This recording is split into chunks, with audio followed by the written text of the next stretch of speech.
Alhamdulillah, wassalatu wassalamu ala rasulillah Sayyidina wa maulana Muhammad ibni Abdillah wa ala alihi wa sahbihi wa man tabi'ahu wa mawala.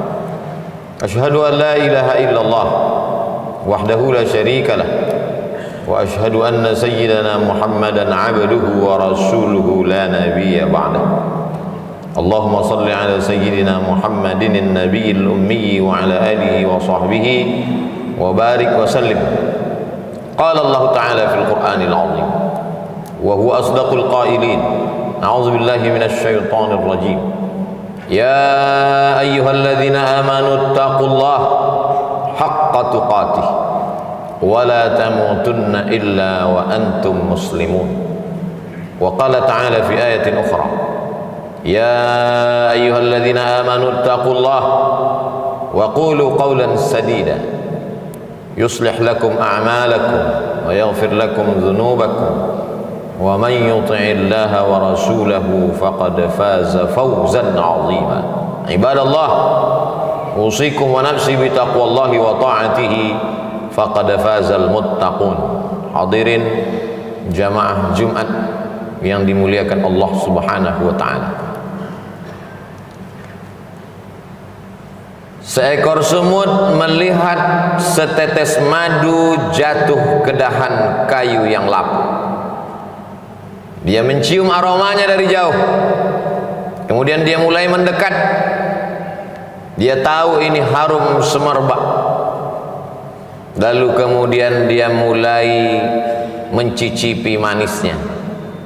Kurang puas, akhirnya lebih mendekat. Akhirnya madu yang kental menarik kakinya satu persatu. Lama-lama kepalanya, akhirnya seluruh badannya masuk ke dalam madu. Mati dalam keinginan hawa nafsu yang tak terbatas. Berawal dari keinginan mencicipi, berakhir dengan kematian yang fatal. Semut-semut yang lain pun datang melakukan perbuatan yang sama, mencicipi, terjerumus, tenggelam, dan mati. Akhirnya puluhan semut mati dalam setetes madu. Kalau mati dalam setetes racun biasa, tapi mati dalam setetes madu merupakan tragedi yang luar biasa. Manusia diharapkan tidak seperti itu, maka dikatakan afala ta'qilun. Mengapa kamu tidak berakal? Afala tatafakkarun. Mengapa kamu tidak berpikir? Afala tatadzakkarun. Mengapa kamu tidak ingat? Fadzakir, ingatkan orang lain. Inna fa'ati dzikra, karena mengingatkan itu bermanfaat. Faksusil qasasa, ceritakan tentang kisah-kisah mereka yang mati dalam setetes madu. La'allahum yatafakkarun, mudah-mudahan mendengar kisah itu terbuka cakrawala berpikir mereka, sehingga tidak terjerumus dalam lubang yang sama. Hanya keledai bodoh dan dungu yang terperosok dalam lubang yang sama dua kali. Tapi apa mau dikata, malang tak dapat ditolak, untung tak dapat diraih. Kehidupan manusia, sejarah berulang, musim berganti, isi dunia itu ke itu saja. Dulu, ribuan tahun yang silam, ada seorang yang gagah perkasa, 400 tahun berkuasa di atas dunia, dari timur dan barat di bawah tapak kakinya. Sampai-sampai dia berkata, "Ailahun ghairi?" Adakah Tuhan selain aku? Dia tidak menantang Tuhan, tapi dia berkata, adakah Tuhan selain aku? Allah menghinakan dia dengan cara yang paling hina. Tiba-tiba kepalanya sakit luar biasa karena seekor nyamuk masuk ke dalam lubang hidungnya. Dia pukulkan kepalanya ke dinding, ke tiang, sakitnya semakin parah. Akhirnya dia ambil palu godam, dia pukul kepalanya, sakit itu tidak hilang. nyawanya lah yang melayang. Akhirnya dia mati. Namrus namanya, Nebukadnezar kata mereka. Dia tertulis sebagai sejarah manusia yang mati dalam setetes madu kekuasaan. Hari berganti, musim berubah, perbuatan yang sama diikuti lagi dari belahan dunia. Afrika Utara, Mesir, negeri itu bernama, lagi-lagi menantang. Mana Tuhan? Yudzabbihuna abna'ahum, anak laki-laki dia sembelih. Wa yastahyuna nisa'ahum, anak perempuan dia biarkan hidup. Apa yang terjadi? Akhirnya dia pun mati juga dalam setetes madu kekuasaan. Fir'aun dia berkata, hari berganti, musim berubah, manusia tak mengambil pelajaran. Itu juga yang terjadi. Sesungguhnya memang layak dia disebut sebagai manusia. Diambil dari kata nasya, lupa, tak ingat dari mana dia datang. Dia diciptakan mimmaniyyin yumna, dari air yang hina. Setelah itu dia tegak merangkak, lemah, pandangan matanya sejengkal, kakinya bergetar, merangkak dia jatuh, tegak dia sempoyongan. Tapi begitu dia mulai bertenaga, dia angkuh dan sombong, padahal dia hanyalah setumpuk daging busuk yang akan menjadi santapan cacing tanah. Tapi angkuhnya luar biasa. Subhana man yusabbihu bihi ar-ra'du wa bihamdih. Ketika petir menggelegar, manusia berkata, Maha suci Allah, yang planet-planet pun bertasbih mengagungkannya. Malaikat, wa nahnu nusabbihu bihamdika wa nuqaddisu lak. Untuk apa kau ciptakan manusia ya Allah? Kami akan mengagungkanmu, kami akan memuliakanmu, kami akan mensucikanmu. Allah menjawab, inni a'lamu ma la ta'lamu. Aku tahu, kamu tak tahu. Biarlah ini menjadi rahasiaku. Makhluk itu pun diciptakan, makhluk yang amat sombong, angkuh dan luar biasa. Padahal dia hanya kecil, tak punya apa-apa. Dia tegak berdiri, padahal terdiri dari tulang belulang, daging, lemak, sumsum, kuku, bulu, otak. Jantungnya berdetak karena kudrat dan iradat Allah. Nafasnya berhembus karena pinjaman paru-paru dari Allah. Dia bisa tegak berdiri karena otaknya stabil. Sedikit saja demam panas, dia langsung terbaring kaku. Tapi memang manusia angkuh dan sombong. Akhirnya dia berjalan menantang Allah Subhanahu wa ta'ala. Kalau memang Tuhan itu ada, mana dia? Kenapa dia tidak sanggup untuk membinasakan aku? Inna rahmati sabaqat ghadabi. Sesungguhnya kasih sayangku lebih mendahului murkaku. Azizun, Allah maha perkasa. Ghafur, tapi dia juga maha pengampun. Dibiarkannya makhluk yang sombong itu berjalan di atas muka buminya, menghirup udara miliknya, menghembuskan napas dengan paru-paru ciptaannya. Lillahi ma fis samawati wa ma fil ardh. Apa yang ada di langit, apa yang ada di bumi, milik Allah, semua dia pinjamkan. Tapi manusia yang angkuh, yang sombong, yang merasa diri besar, takabur, tak pernah sadar akan itu semua. Sampai akhirnya malaikat maut datang mencabut nyawa, ditarik, disentapkan dalam satu tarikan, seperti tebasan pedang di tempat yang sama beratus kali, seperti kambing yang dikuliti hidup-hidup, seperti mata kail pancing ditarik dari kulit yang basah, dengan wajah yang bermacam ragam, ekspresi kesakitan dan penuh penderitaan. Lalu kemudian rohnya keluar dari jasad. Semua malaikat-malaikat mencium bau busuk. Mereka bertanya, siapa dia? Dia adalah fulan, anak fulan, anak fulan. Ibunya menyesal melahirkannya, ayahnya menyesal menjadi ayahnya, datuk nenek moyangnya disebut namanya. Apa mau dikata? Penyesalan tak lagi bermakna. La tufattahu lahum abwabus sama, pintu-pintu langit tak dibukakan menerima rohnya, sampai Allah berkata, tuliskan dia menjadi penghuni sijjin, tempat orang-orang yang durhaka kepada Allah subhanahu wa ta'ala. Hidupnya singkat, baina sittina wa sab'in, antara 60 tahun 70 tahun, tapi penderitaannya luar biasa. Di alam barzakh 100 tahun, 1000 tahun, sampai malaikat meniupkan sangkakala. Lalu kemudian hari kiamat, barulah kemudian dia bangkit lepas dari azab kubur. An-naru yu'raduna 'alaiha ghuduwwan wa 'ashiyya.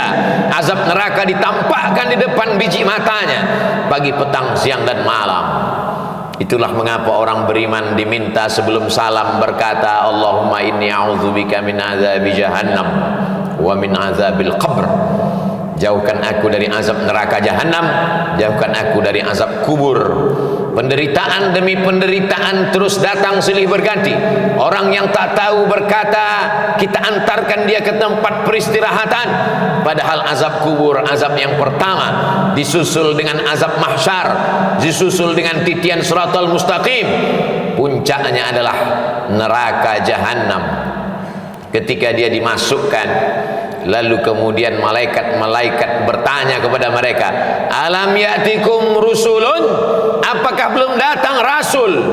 Sudah datang rasul, sudah datang wali-wali Allah, sudah datang pewaris para nabi, tapi kami tak pernah mau mendengar. Lau kunna nasma'u, andai kami mau mendengar, au naqilu, andai kami mau berpikir sedetik saja, pasti kami akan selamat. Fasuhqan li ashabis sa'ir.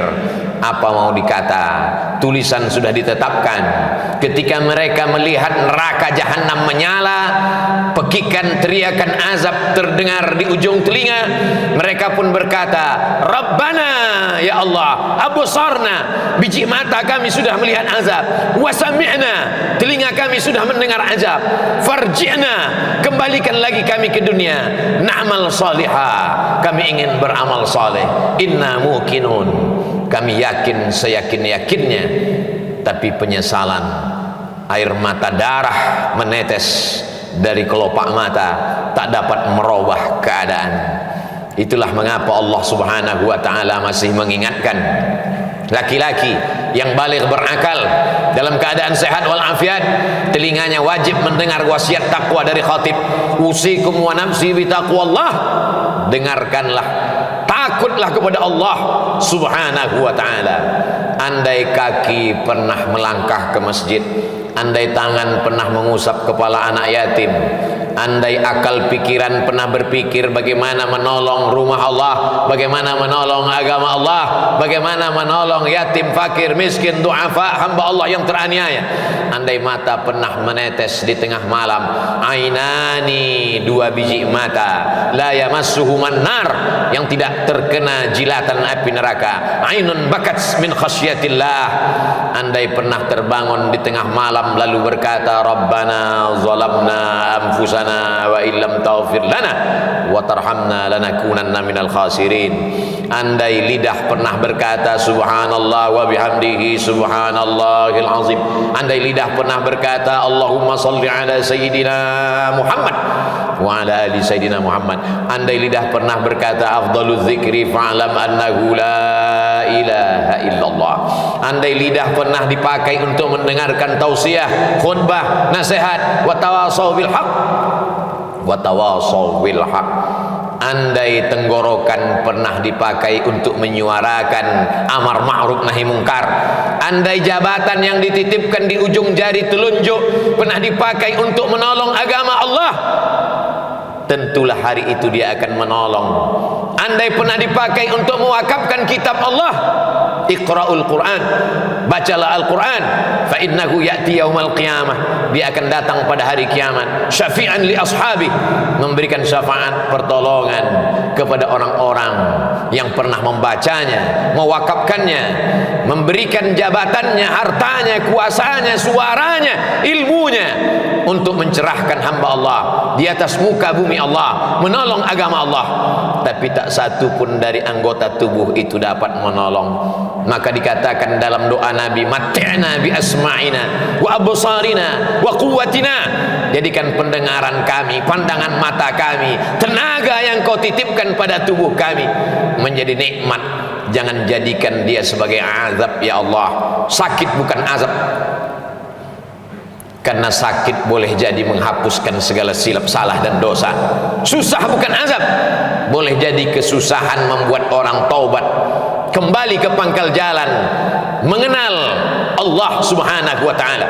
Azab adalah ketika badan sehat tapi tidak ingat untuk beribadah. Azab adalah ketika harta banyak tapi tak pernah terpikir untuk menolong agama Allah. Azab adalah ketika kekuasaan ada di ujung tangan tapi tak pernah dipakai untuk menegakkan agama Allah. Itulah azab di atas azab, karena dia akan ditanya di soal latus'alunna yauma idzin 'anil na'im faman ya'mal mithqala dzarratin khairan yarah. Sebesar ujung tombak, sebesar ujung mata pisau, sebesar ujung rambut, sebesar tapak kaki semut yang hitam di atas batu yang legam di tengah malam akan dituntut di hadapan Allah subhanahu wa ta'ala. Siapa yang membela saat itu?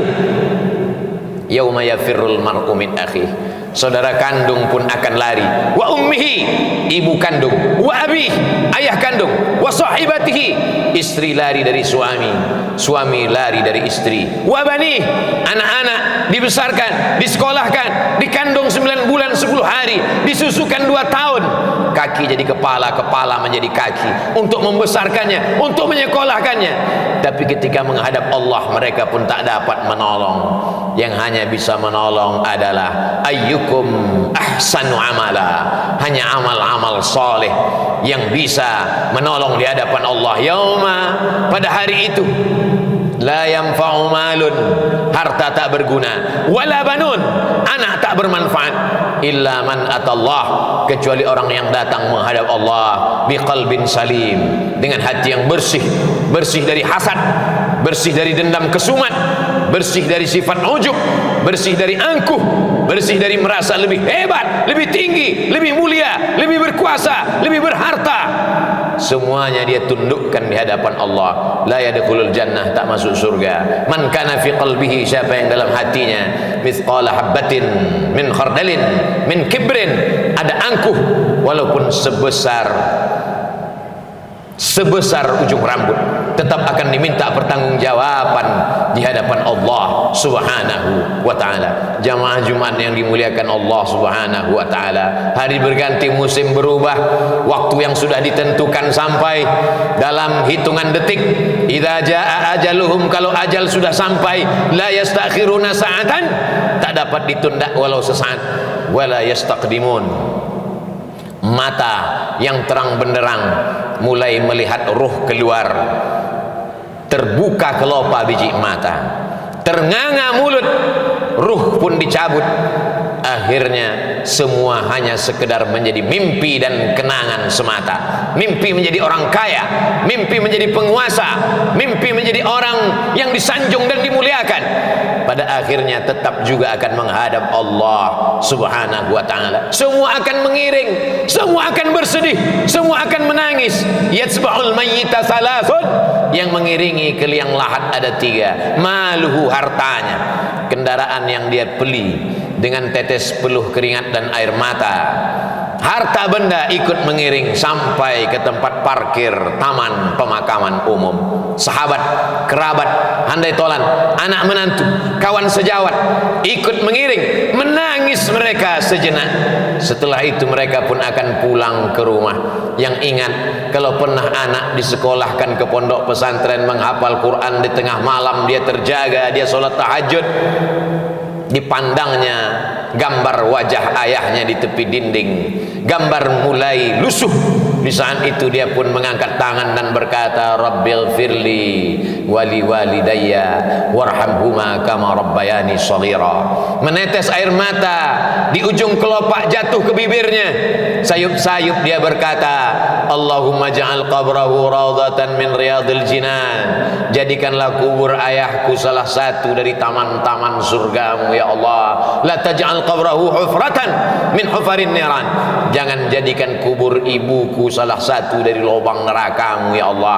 Tapi apa mau dikata, dia tak pernah diajar agama, dia tak tahu bagaimana cara mendoakan orang tua, dia tak tahu bersedekah, dia tak tahu sholat malam. Yang dia tahu, kalau sayang adalah hadiah, kalau sayang jalan-jalan, kalau sayang kendaraan, kalau sayang gadget. Kalau tidak ada hadiah, tidak sayang. Sayang kita membinasakan mereka, sayang kita menjerumuskan mereka. Mestinya kita berkata, Rabbi habli minas salihin. Silakan hidup dengan cara apapun, isma syi'ta fa innaka mayyit. Tapi ingat, pada akhirnya kau akan mati.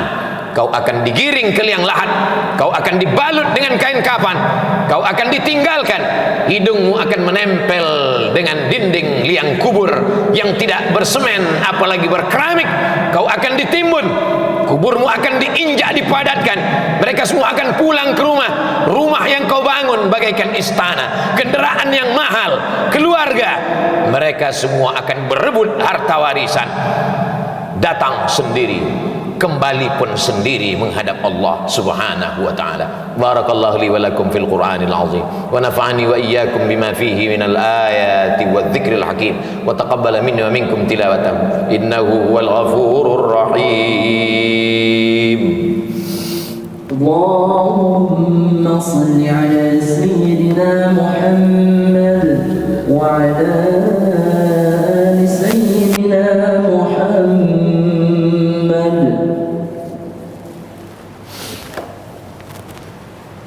Alhamdulillah alladzi bi ni'matihi tatimmu shalihat. Wassalatu wassalamu ala sayyidis sadat wa ala alihi wa ashabihi ahli al-fadail wal karamat. Asyhadu an la ilaha illallah wahdahu la syarika lah wa asyhadu anna sayyidina Muhammadan 'abduhu wa rasuluhu wa safiyyuhu min khalqihi wa khaliluhu. Adda al-amanah wa ballagha ar-risalah wa nasaha lil ummah wa tarakana 'ala al-mahajjatil bayda lailuha kanahariha la yazighu anha illa halik. اللهم صل على سيدنا محمد النبي الأمي وعلى آله وصحبه وبارك وسلم. قال الله تبارك وتعالى في كتابه العزيز أعوذ بالله من الشيطان الرجيم بسم الله الرحمن الرحيم والعصر إن الإنسان لفي خسر إلا الذين آمنوا وعملوا الصالحات وتواصوا بالحق وتواصوا بالصبر. وقال تعالى في آية أخرى إن الله وملائكته يصلون على النبي يا أيها الذين آمنوا صلوا عليه وسلموا تسليما. اللهم اغفر للمسلمين والمسلمات والمؤمنين والمؤمنات الأحياء منهم والأموات برحمتك يا أرحم الراحمين. اللهم أعز الإسلام والمسلمين واخذل الكفرة والمشركين ودمر أعداءك أعداء الدين. اللهم انصر إخواننا المجاهدين المستضعفين في فلسطين وفي روهينيا وفي كل مكان من مشارق الأرض إلى مغاربها. اللهم ادفع عنا الغلاء والوباء والفحشاء والرباء والزنا والمنكر ما ظهر منها وما بطن من بلدنا هذا إندونيسيا خاصة ومن بلدان المسلمين عامة. عباد الله أوصيكم ونفسي بتقوى الله وطاعته فقد فاز المتقون. إن الله يأمر بالعدل والإحسان وإيتاء ذي القربى وينهى عن الفحشاء والمنكر والبغي يعظكم لعلكم تذكرون. فاذكروا الله العظيم يذكركم واسألوه من فضله يعطكم ولذكر الله أكبر والله يعلم ما تصنعون. أقم الصلاة.